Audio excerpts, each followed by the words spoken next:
Hello everyone, welcome to this UPSC. इस video में हम बात करेंगे UPSC CAPF assistant commandant 2026 examination के बारे में। ये काइंड ऑफ नोटिफिकेशन वीडियो है जिसमें मैं आपको ब्रीफ में सारी चीज़ें बता दूंगा। सीएपीएफ होता क्या है, असिस्टेंट कमांडेंट की पोस्ट क्या होती है और किस पैटर्न में ये एग्ज़ाम होता है और क्या क्या इसके बेनिफिट्स होते हैं, किस तरीके से पक्ष होते हैं, सारी चीज़ें जानेंगे असिस्टेंट कमांडेंट के बारे में।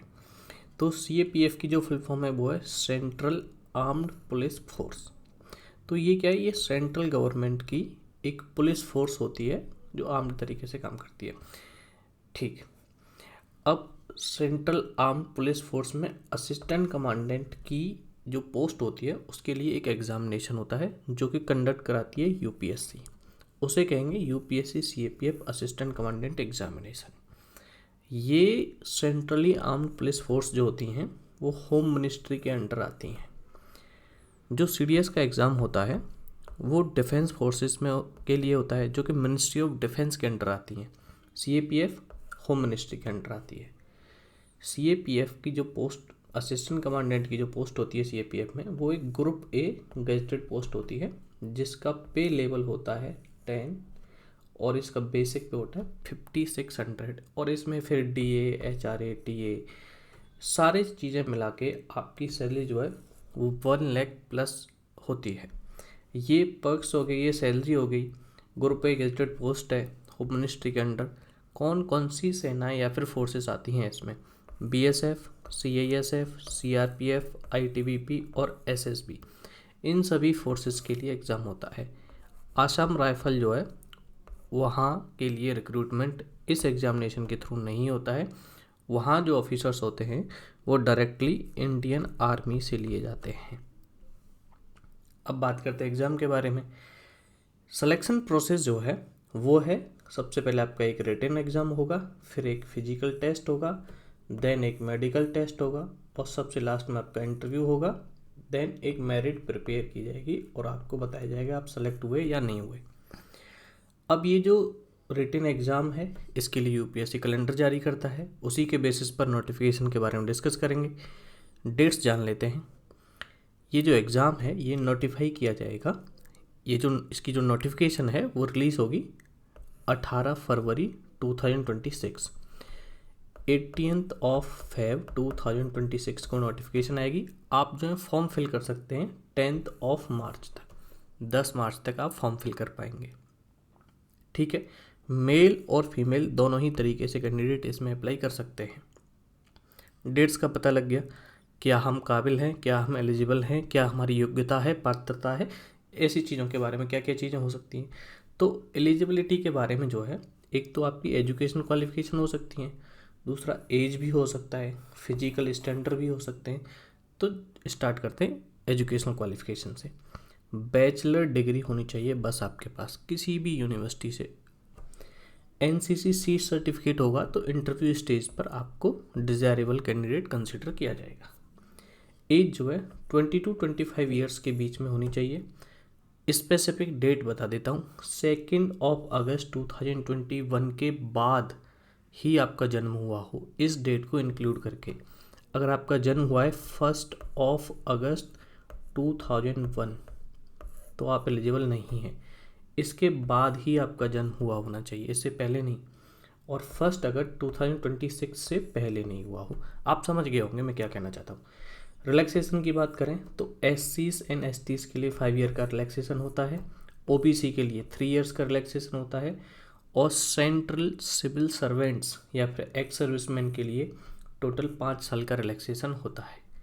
फिजिकल स्टैंडर्ड की बात कर देता हूँ अब मैं। मेल के लिए मैंने यहाँ लिखा हुआ है, ठीक है, ये मेल के लिए है। हाइट जो है 165 सेंटीमीटर होनी चाहिए, फीमेल के लिए 150 सेंटीमीटर 157 सेंटीमीटर्स होनी चाहिए। जो वेट है वो 50 kg मिनिमम होना चाहिए मेल के लिए, और बाकी बीएमआई चेक ही कर सकते हैं आप। और ऐसे ही फीमेल के लिए 48 kg होना चाहिए। एफिशिएंसी टेस्ट होता है, ये तो हो गया फिजिकल स्टैंडर्ड टेस्ट, मतलब केवल आपकी मेज़रमेंट ही होगी यहाँ पर, लेकिन आपकी एफिशिएंसी चेक करने के लिए अलग से टेस्ट होगा। मेल के लिए 100 मीटर की रनिंग 16 सेकंड और फीमेल के लिए 2 सेकंड एक्स्ट्रा 18 सेकंड। मेल के लिए 800 मीटर की रनिंग जो है वो 3 मिनट 45 सेकेंड में, और फीमेल के लिए +1 मिनट मतलब 4 मिनट 45 सेकेंड में। लॉन्ग जंप होगी 3.5 मीटर होगी मेल के लिए, फीमेल के लिए ओनली 3 मीटर होगी। शॉर्ट पुट जो है केवल और केवल मेल के लिए है, 4.5 मीटर फीमेल के लिए नहीं है। और शॉर्ट पुट का जो वेट है 7.26 kg होने वाला है।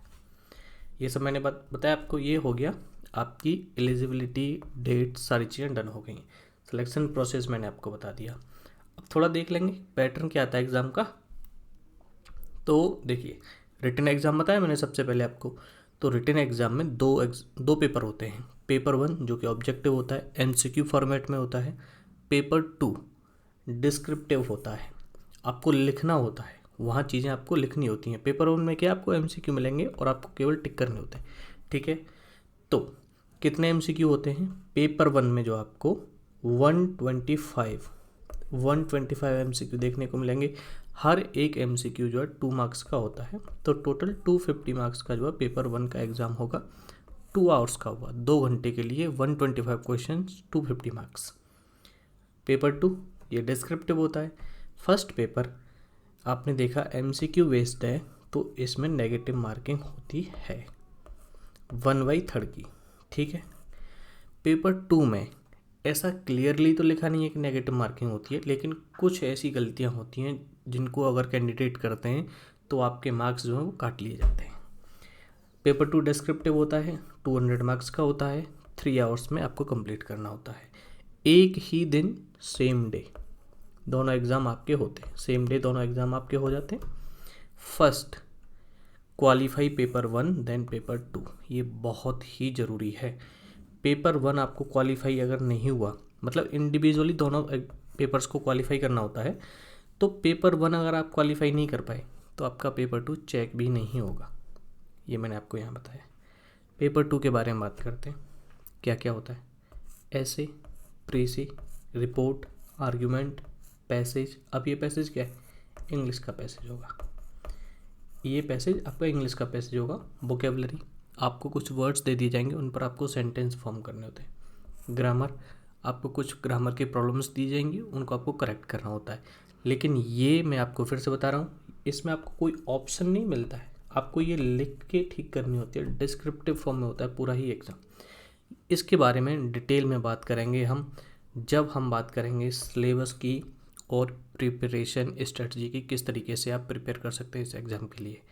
इस वीडियो में तो इतना ही। अगर आपको कोई भी कन्फ्यूजन है, आपको कोई भी जानकारी चाहिए इस एग्ज़ाम से रिलेटेड, आप कमेंट सेक्शन में कमेंट करके मुझे बताइए, मैं आपको उसका जवाब दूंगा नेक्स्ट वीडियो में। इस वीडियो में इतना ही, मिलते हैं अगली वीडियो में। जय हिंद।